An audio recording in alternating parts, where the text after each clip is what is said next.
Jeff Fillion. Avec Jeff et sa gang. Radio X. Hey, bon début de semaine, bon lundi. Mon nom est Jeff Fillion, vous êtes sur Radio X. Tout le monde est sur Radio X, tant mieux. Un peu partout au Québec, vous êtes branchés sur notre radio de plus en plus, on va le dire, nationale. Tiens, c'est le terme à utiliser, donc merci d'être là. On a eu un peu de pluie à quelques endroits. Il y en a qui ont eu un peu de neige, il y en a qui ont un mélange des deux. Ça devrait donc rester doux pour le reste de la journée. Et ce soir, ça va se dégager après et nous amener un peu plus d'air frais, donc un peu plus près des normales de saison, pour nous amener une semaine de la relâche au niveau de température, une semaine quasi parfaite. On a évité la grosse tempête qui se déplace vers l'est, donc le temps froid qui va s'installer ce soir va faire un genre de dôme avec une haute pression qui va nous protéger de cette tempête-là, parce que si elle nous avait frappé, le modèle la semaine passée nous montrait qu'elle nous aurait frappé. On parlait d'un 40-45 cm de neige. Finalement, on aura un 1 et 2. Je pense que les amateurs de sport ont passablement de neige. Tout le monde est content. Faites attention, par contre, les gens dans les gens qui font des activités un peu plus dangereuses, faites attention à vous autres, parce que quelqu'un me dit que dans son hôpital, en fait, c'est Denis l'infirmier. Denis l'infirmier me dit: Jeff, je m'occupe plus en ce moment d'accidents de motoneige que de COVID. Donc, pour vous montrer et vous confirmer ce qu'on vient d'entendre en écoutant DH et Mark Hamilton pour ce que lui disait tantôt pour les gens qui n'y étaient pas. Il disait: moi, je m'attends à ce que le 22 mars, qui est quand même tard, là, c'est quand même très, très, très tard. Donc, le 22 mars, on devrait être libéré de nos chaînes. Et que le gouvernement, entre autres, M. le PM, qui a dit en fin de semaine, en écoutant CNN toute la nuit, qui prenait des décisions pour nous, qu'est-ce que j'aurais pu faire de plus?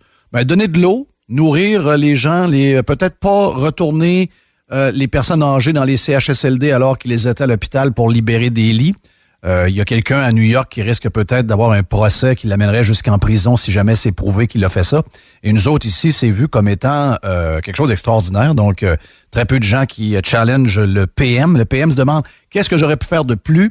Nous, ce qu'on vous dit, c'est: pouvez-vous en faire moins, s'il vous plaît? C'est notre liner qu'on a pour vous autres. On en veut un peu moins. Jerry est là, je pense. On a notre ami Pee-wee qui est là pour GC. Puis, regarde, c'est ça. Donc, je pense qu'on a un peu... Est-ce que notre ami Jerry est arrivé? Yes. Oh, yes. Oh, je vais voir le... Là. Oui. Je viens de rentrer là. Tu viens de rentrer mais là. Pour vrai, il faut faire attention sur la route. Il y a beaucoup d'eau. Beaucoup de slotch. Oui, puis tu sais, l'aquaplanage, là, faut faire attention. Vraiment sur l'autoroute, sur le boulevard, là, faites attention. Vraiment, il y a des bonnes flaques d'eau, puis ça peut, des fois, tu tiens le volant, puis tu dis: oh boy, là, c'est dangereux, faut faire attention. On regarde, très bon conseil. J'espère que la fin de semaine était bonne pour tout le monde. Température qui était idéale. Regarde, life is good. On s'en va vers le meilleur. Les familles qui sont en vacances cette semaine, petite journée ou deux à l'hôtel pour aller s'amuser avec les enfants, les jeux d'eau peut-être, piscine, quelque chose. Donc, amusez-vous. Ah, non, c'est vrai, ils ont enlevé ça vendredi après-midi, les salauds. Donc, dans ce qu'ils nous disent, qu'est-ce que je peux faire de plus? On veut pas que vous en fassiez plus, on veut que vous en fassiez moins. C'est juste ça qu'on veut, en espérant qu'on sera libéré de nos chaînes. Par la semaine de relâche, Yann Sénéchal est absent dans quelques minutes. On va parler avec Joe Hamel qui va nous entretenir toute la semaine de qu'est-ce qu'on peut faire et pas faire pour comme décision dans les prochains jours, parce que avec le nombre de cas qu'on a eu au cours des dernières minutes, je pense que là, on veut commencer à vivre au plus sacrant, parce qu'on est en train de virer fou. J'ai l'impression qu'il y en a. Je sais qu'il y en a qui sont bien. Mais vous devez quand même être généreux, moins égoïste un peu, et savoir qu'il y a des gens qui ont besoin de vivre plus que vous. Ils ont besoin de voir de monde, faire plus d'activités, faire plus de ci. Ça existe. Donc, dans une société qui se dit très tissée serrée, qui s'occupe de l'autre, etc., l'égoïsme n'a pas sa place. Donc, pour les gens qui ont été très disciplinés depuis le mois de mars passé, ça fait maintenant 1 an, ce serait pas même pas pire qu'on nous annonce rapidement que après la semaine de relâche, on puisse commencer à avoir une vie un peu plus normale. J'ai des petites affaires faites, des petits sourires comme ça. C'est un petit tweet que j'ai devant moi. Bill Gates nous dit que... Bill Gates a beaucoup d'ennemis. Bill Gates, il veut pas qu'on mange de viande. Oui. Il veut qu'on mange de la viande synthétique. Bill Gates, qui se fait haïr par beaucoup de gens... Il y en a des spéciaux là-dedans, mais Bill Gates, comme toujours, aime se mettre les pieds dans la panne de peinture. Tout le temps en train d'essayer de gérer quelque chose qu'on ne sait pas trop pourquoi. Je veux dire, si un jour il est président, il fera ce qu'il voudra. Mais pour l'instant, c'est un gars milliardaire qui cherche des activités puis qui a l'air à vouloir nous enlever le fun qu'on a un peu partout.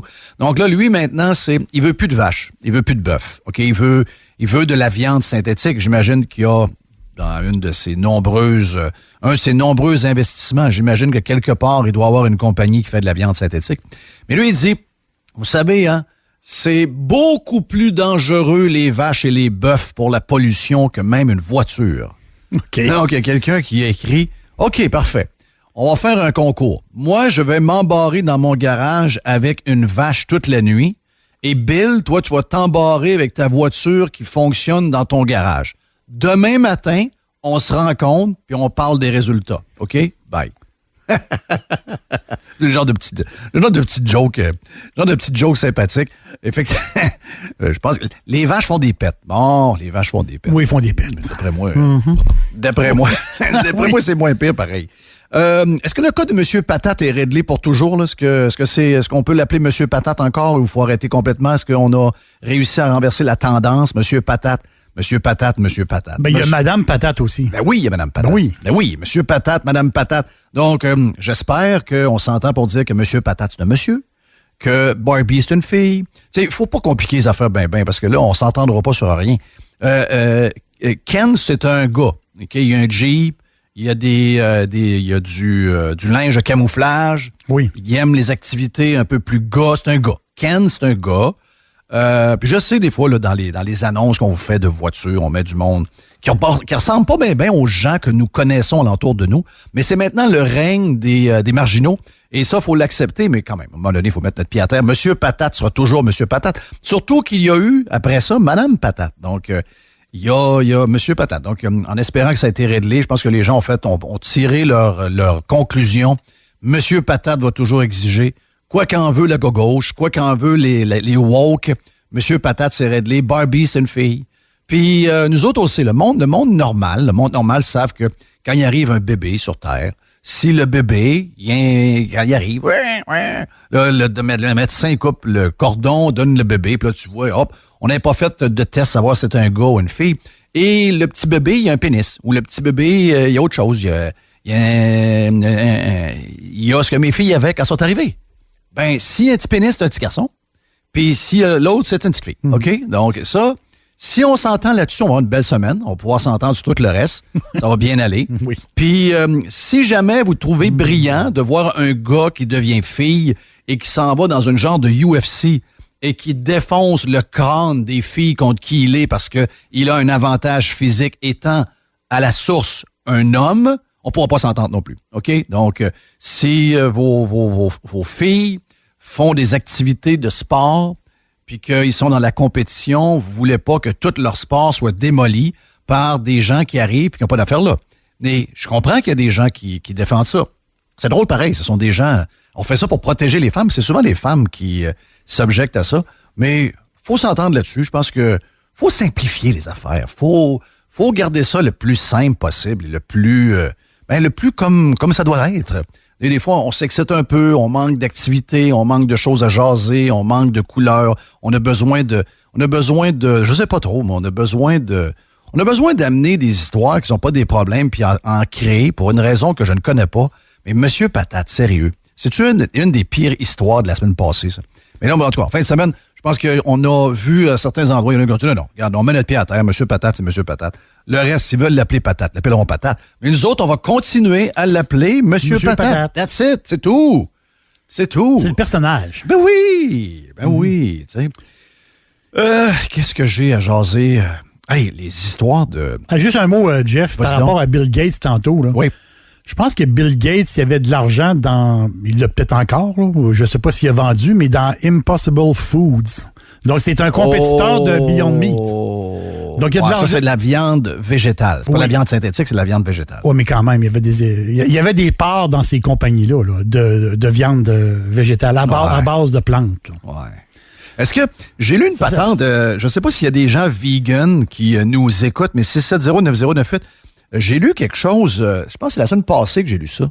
comme de quoi que les vegans n'ont pas de libido. Est-ce que c'est vrai? Est-ce que, il y en a qui vont dire que non. Il y en a qui vont dire, ben non, moi, ma libido est parfaite. Mais il y a une étude qui nous montre que ceux qui sont vegans, moins d'énergie, ont tendance à prendre un peu de poids, plus qu'à la normale, et c'est surtout un manque important de libido. Donc, ils deviennent plus végétales, tu veux dire? Ouais, et à l'inverse, les ketos, ceux qui mordent la viande, ceux qui mordent, ceux qui mordent dans la viande, dans le bacon et tout ce que tu veux, semblerait que le libido est dans le top tout le temps. Je peux pas te confirmer ça, Jeff, parce que je l'ai fait longtemps, moi, le keto, là. Le régime cétogène, puis j'ai pas nécessairement vu de différence sur ma libido, par exemple. Non, mais t'as peut-être déjà une libido haute. Ah, ça doit être ça. Ça doit être ça. T'étais tout dans le haut, toi. C'est ça. Si t'es déjà haut, c'est ça. T'es un jeune boc, là. Donc, t'es un jeune boc comme toi. Naturellement, t'as déjà la libido dans le top, dans le roof. Mais pour les personnes, mettons, plus âgées, tu sais, les gars, eux autres, leur libido diminue après la quarantaine, j'imagine. Les filles sont high, même pas, eux autres, c'est plus vieille, les filles sont très, très high, sa libido. Il paraîtrait que pour les filles vegan, d'être vegan, c'est très, très, très, très tough sur la libido. Regarde, je sais même pas si... Il y en a tout tant que ça, du monde vegan. Est-ce qu'il en reste tant que ça? Est-ce que la mode est déjà passée? Je sais pas. Mais c'est ce que je lisais. Puis des fois, si vous avez si vous êtes des témoins ou encore vous êtes des gens qui ont expérimenté soit un ou l'autre, regarde 670-9098. On y va doucement parce que c'est lundi. On a beaucoup de choses aujourd'hui. Pierre Couture va être avec nous autres. On a Dan Pou qui va être là.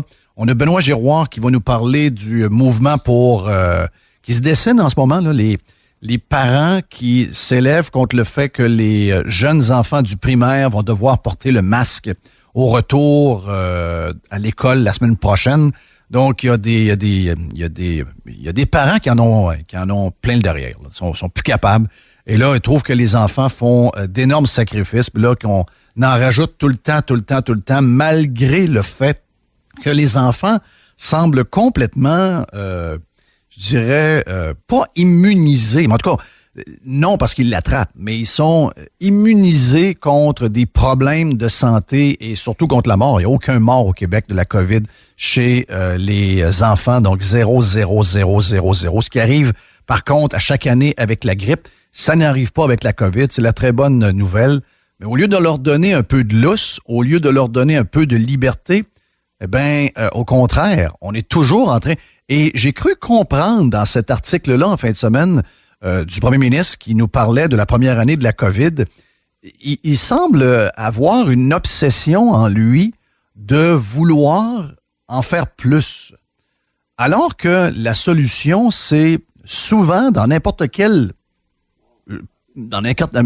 problème, je dirais, ou situation critique, souvent c'est d'être le plus simple possible et de faire attention. Je donne souvent cette image-là, la forêt de Yellowstone, la forêt de Yogi l'ours, l'ami Yogi, qui avait été par plusieurs années de gouvernement et de présidents, on embarque ci, on embarque ça, on amène des loups, on enlève les loups, on amène telle sorte, on abat tel arbre, on a tellement voulu gérer la forêt de Yellowstone parce qu'on avait un problème de quelque chose à un moment donné. On s'est pas dit, ouais, finalement, c'était peut-être la nature qui avait fait ça pour un genre de passage. Puis la nature par elle-même, quand on a décidé de laisser la forêt de Yellowstone complètement à elle-même, ça sort placé. Pour qu'elle retrouve son côté naturel et avoir le moins d'intervention de fonctionnaires, de lois, de tout ce que tu veux, eh bien, la forêt a repris sa place. Tout a repris sa place. La faune a repris sa place. Tout a repris sa place. Donc, souvent, c'est pas d'en faire plus, c'est peut-être d'en faire moins, mais de faire les bonnes choses. Mais j'ai comme l'impression que Legault semble avoir une obsession d'en faire plus. On l'a vu avec l'histoire des touristes, on l'a vu avec un paquet d'affaires, le couvre-feu qui était complètement inutile, les chiffres nous le montrent d'ailleurs. Il se sent obligé de faire quelque chose. Donc, il écoute CNN, de ce que je comprends.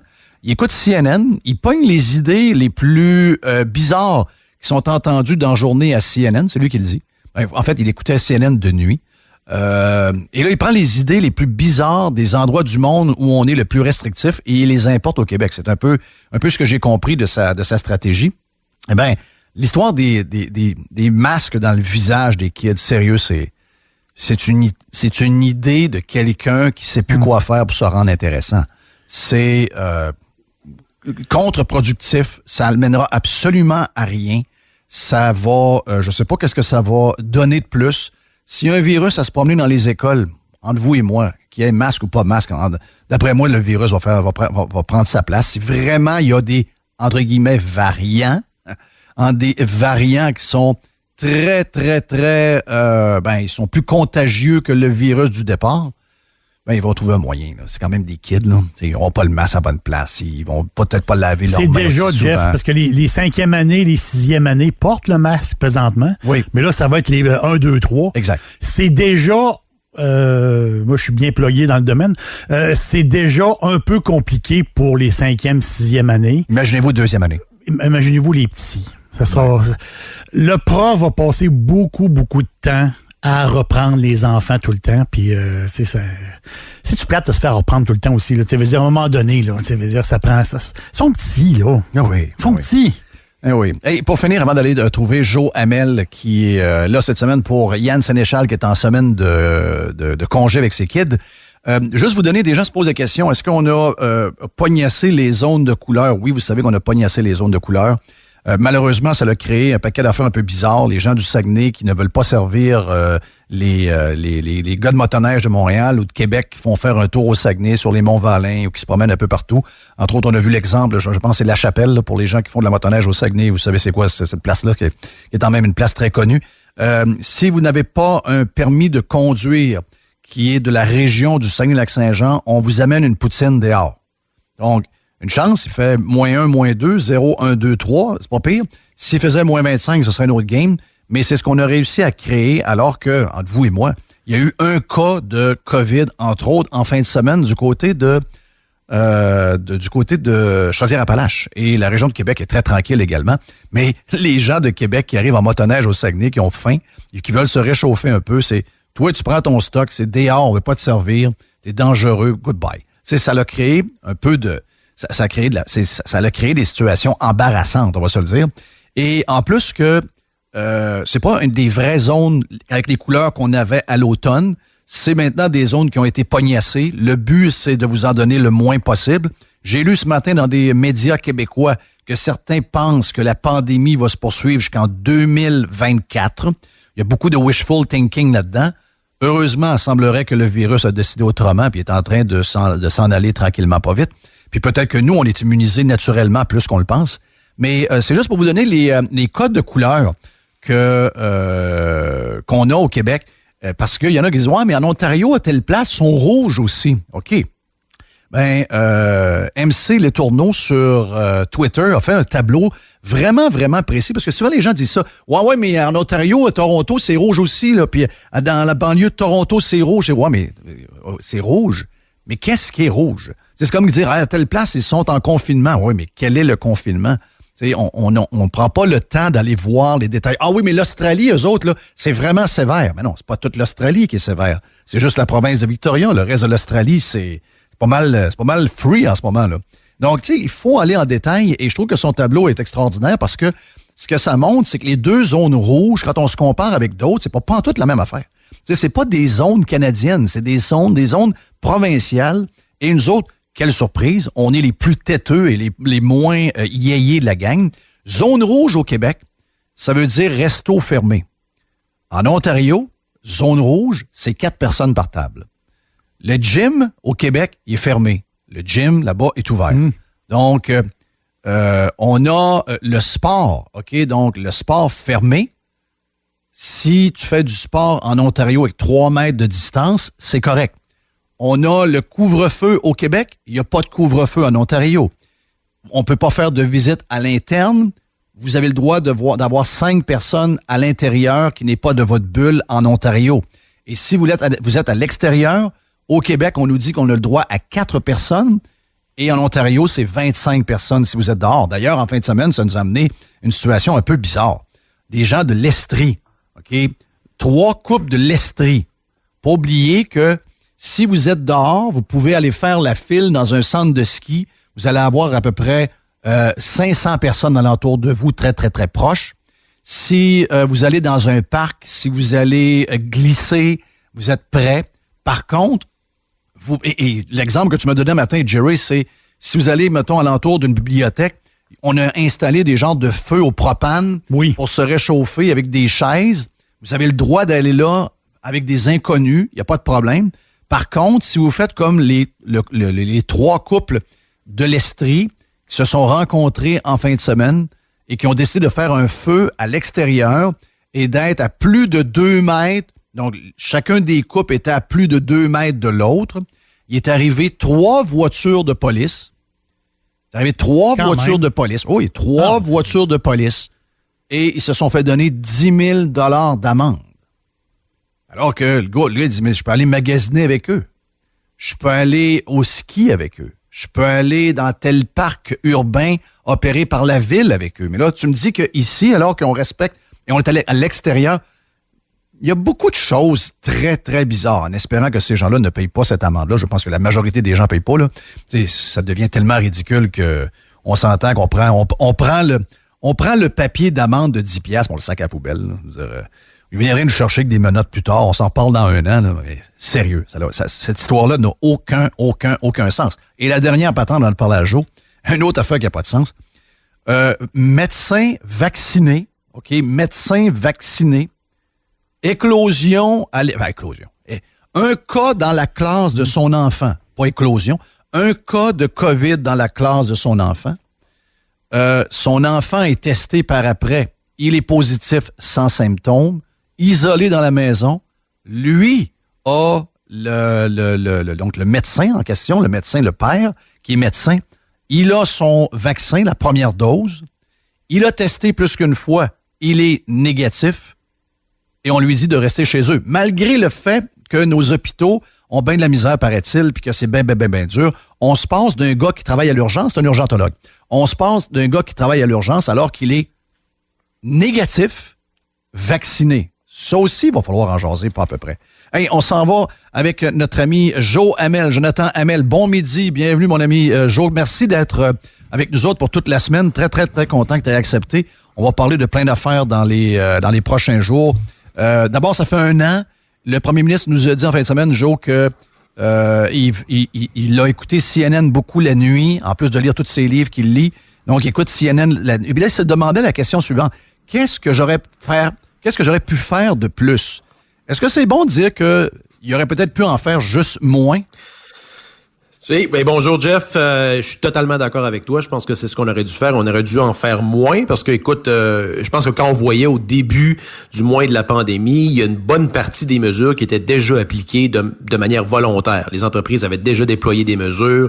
Je me fie un petit peu sur ce qu'on voyait ici avec Uber Eats, les commerces. Bon, c'est des gens qui, en général, les gens sont assez consciencieux là rappelons-nous, dans l'ancienne normale, quelqu'un avait le rhume, mais souvent refusait de serrer la main.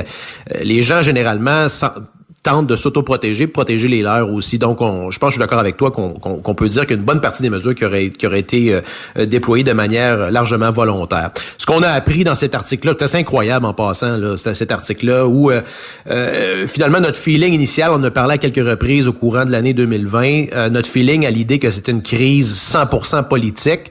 Il y a eu réellement une crise, on pense peut-être mars-avril 2020, où il y a vraiment eu une crise particulièrement dans la CHSLD, mais par la suite, on est rentré dans une crise qui est 100% politique et c'est démontrable là, parce qu'affirme maintenant, c'est plus juste des rumeurs. C'est rendu le premier ministre lui-même qui affirme que c'est lui qui donnait les directives avec les faiseux dans son entourage, des gens comme Koskinen, Gobeil, des anciens péquistes recyclés. On choisissait quelles étaient les mesures ou non à appliquer. On s'est rendu compte que en fait, une chose qu'on s'est rendu compte un petit peu à un certain point de la crise, c'est que Arruda, à un certain point, est devenu trop populaire.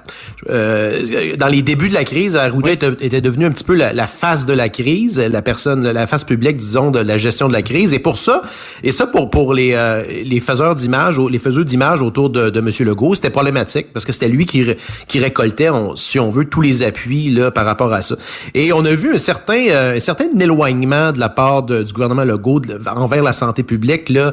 Je te dirais un petit peu avant le déconfinement l'année passée, où ils ont tenté de reprendre le contrôle. Et c'est là qu'ils ont commencé à doubler la mise sur certaines mesures pour montrer que c'était vraiment Legault qui menait la barque, là. Donc, on a vraiment vu l'économie politique, la gestion politique dans toute sa splendeur là, du hashtag Pays Québec dans cette crise-là. Il y a des choses qui... il se passe des choses aux États-Unis avec le gouverneur, donc le premier ministre de l'État de New York, qui a été comparé au Québec pendant le début de la crise parce que c'était le gars qui se tenait debout devant Donald Trump, etc. Donc, on se rappelle un peu, on l'avait mis sur un piédestal, puis on disait c'était le François Legault de l'État de New York. C'est le François Legault américain. Puis là, on voyait des commentateurs québécois. J'espère que M. Cuomo va se présenter contre Trump à la présidence. Il va devenir donc le représentant démocrate. Puis on était vers la fin de la nomination de Joe Biden. Il était déjà un peu tard, mais le wishful thinking était déjà très, très, très intense. Et enlevons toutes les histoires concernant son comportement avec les femmes qui sont en train de lui tomber dessus. C'est quand même spécial de voir que on a aux États-Unis un icône, OK? Cuomo, sa famille, son père, son frère qui est une vedette de CNN, une genre de famille royale new-yorkaise qui est très, très, très en contrôle de tout ce qu'il y a de grands politiciens, de toute la machine, ami personnel depuis toujours du docteur Fauci. Donc, c'est des gens très, très puissants. Et malgré ça, même si on essaie d'étouffer l'histoire dans plusieurs grands médias, c'est en train d'éclater un peu partout, on a le François Legault des New-Yorkais et des Américains qui est jugé. Enlevons les histoires sexuelles. Restons seulement sur sa gestion des CHSLD new-yorkais. Ce qu'on lui reproche et ce qui risque d'arriver, puis si jamais il y a une enquête qui prouve qu'il l'a fait, on veut même aller jusqu'au criminel pour l'amener devant les tribunaux. C'est-à-dire que ce gars-là a pris donc des personnes âgées qui avaient la COVID, qui étaient dans les hôpitaux, toujours positifs à la COVID, et il les a ramenés trop rapidement dans des maisons pour personnes âgées. Ce que ça a fait, c'est que ça a donné le virus au personnel. Le personnel a donné aux autres patients de l'endroit. Ces gens-là en sont décédés. Et là, on sent une énorme pression sur Cuomo. Sa carrière politique est en jeu. Mais c'est exactement ce que nous avons fait. Et nous, pendant le week-end, les 1 an de la crise de la pandémie, c'était comme une consécration de quelqu'un qui a un des pires bilans sur la Terre, pendant que Cuomo, le François Legault des États-Unis, est en train de passer dans le tordeur. Nous autres, on continue avec les fleurs puis la canonisation de M. Legault. Y a-t-il un bout qui me manque? Non, tu fais bien de faire la comparaison parce que c'est très similaire au Québec, à part le fait qu'on a envoyé pas seulement des personnes âgées, je pense là-bas, là, dans les résidences, il y avait des personnes de tous les âges, là, je pense, qui étaient isolées dans les résidences de personnes âgées, mais en fait, c'est un peu, au final, c'est à peu près le même résultat qui s'est passé ici en envoyant les personnes qui étaient malades et le personnel aussi qui était infecté, qui se promenait surtout d'une résidence à l'autre, là. Fait qu'au final, on se rend compte que le cœur de la crise, c'est vraiment la gestion déficiente là, des personnes vulnérables dans les CHSLD. T'as raison. Et ce qui est différent un peu aux États-Unis, c'est je te dirais qu'il y a beaucoup plus de checks and balances, de paliers politiques. Et quand il y a quand on sent quand non seulement les opposants politiques, mais même les gens d'un même parti sentent le sang d'une personnalité comme ça qui est sur le bord de tomber, mais souvent les gens là, montent aux barricades et ils commencent à faire campagne. Et sexuellement, c'est ce qui est en train de se passer aux États-Unis là. Non seulement avec Cuomo, mais aussi, par exemple, si tu regardes Chuck Schumer, la frange plus radicale du Parti démocrate est en train là, de convoiter certains postes et il y avait une certaine cohésion, il y avait une certaine coalition qui s'était formée pour battre Trump et les républicains, mais là toute cette coalition-là a tombé et ils vivent justement les élections de mi-mandat et justement des vaches sacrées comme Cuomo, ils n'hésiteront pas à les sacrifier là, pour placer des pions, là, disons, dans des... Il parle, je pense, d'Alexandria Ocasio-Cortez qui viserait peut-être le Sénat, donc le poste de gouverneur éventuellement va être en jeu également, de faire tomber Cuomo, ça pourrait être l'occasion, parce que c'est évident que ça va être un démocrate qui va être élu là. Donc, il y a beaucoup plus de politique, disons, partisane qui joue dans un État comme le New York, mais dans les États-Unis en général, ce qui est pas le cas ici, c'est que tout le monde est... si tu regardes l'opposition à l'Assemblée nationale, regarde cette crise-là comme un chevreuil regarde des lumières de char sur le bord de l'autoroute. Il y a personne qui fait rien. Là, on sent le vent est en train de tourner là, tranquillement pas vite. Quand tu vois ce matin, là, il y a certains porte-paroles libéraux qui commencent à critiquer ce gouvernement-là. Donc c'est un signe que ça commence à changer. Mais je veux dire, à part Éric Duhem là, qui a saisi le taureau par les cornes, qui est all-in, il n'y a pas vraiment d'opposition politique actuellement là, contre ce gouvernement-là. Parlons-en d'Éric Duhem. Il a fait un tweet en fin de semaine parce qu'on revient toujours avec un paquet de mensonges.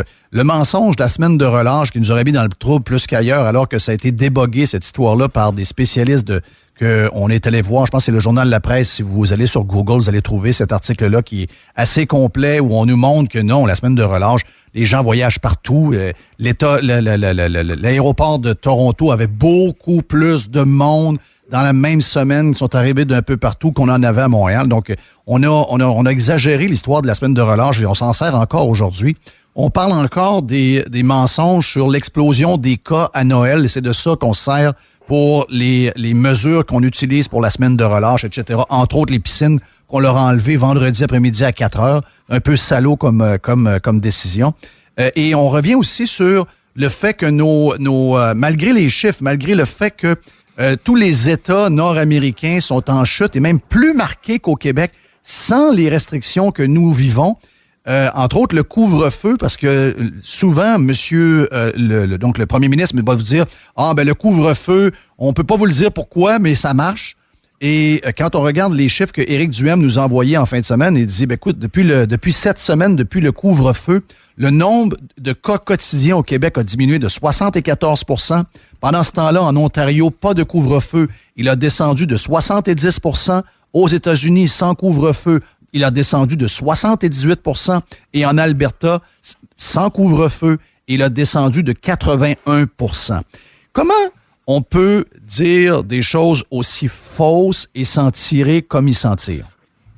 Ben, premièrement, on va arrêter de se faire dire, de se taire, parce qu'on n'a pas les compétences de commenter la question par certains médecins mégalomanes là, sur Twitter, aux tendances autoritaires qui semblent, disons, apprécier le fait que la société là, est en train de s'effondrer sous nos yeux.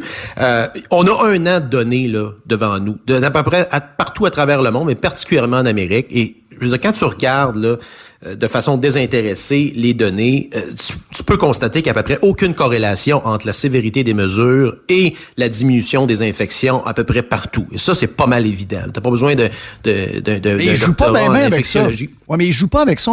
Comme s'ils pensaient qu'on n'avait pas accès à ce data-là.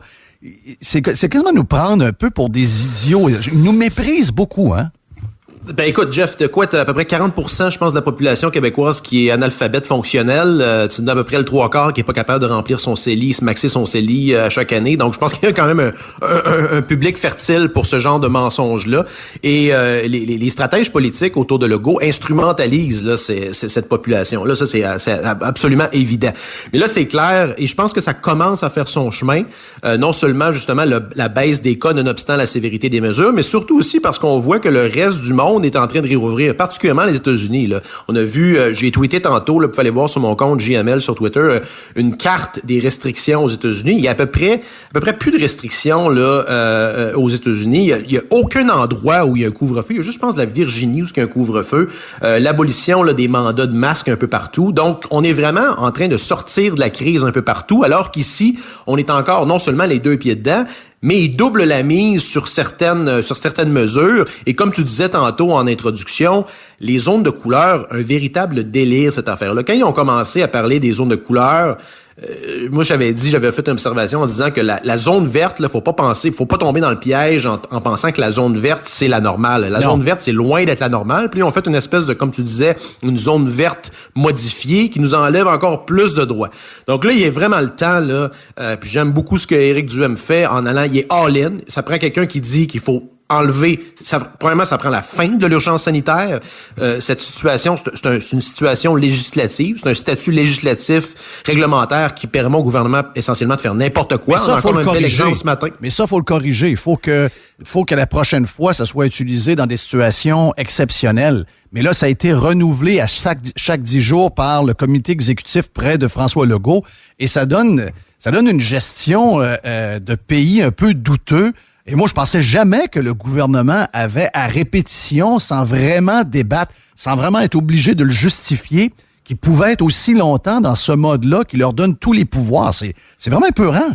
Ben, si tu regardes la loi sur la santé publique, lors d'une urgence sanitaire, elle peut être renouvelée aux 10 jours, mais après 30 jours, donc après 3 fois, ça doit être débattu devant l'Assemblée nationale. Donc, dans l'esprit de la loi, les gens qui avaient voté et construit la loi d'une certaine manière avaient que l'opposition existait pour vrai. Oui, avaient pensé qu'il y allait avoir un certain débat et que justement l'opposition aurait permis d'empêcher que cette loi-là soit exploitée là à toute fin pratique à jamais. Là. Donc, ce qui est pas le cas. Et ça te donne une idée à quel point cette Assemblée nationale-là est incompétente. C'est absolument épouvantable de voir les élus de tous partis confondus. C'est une honte.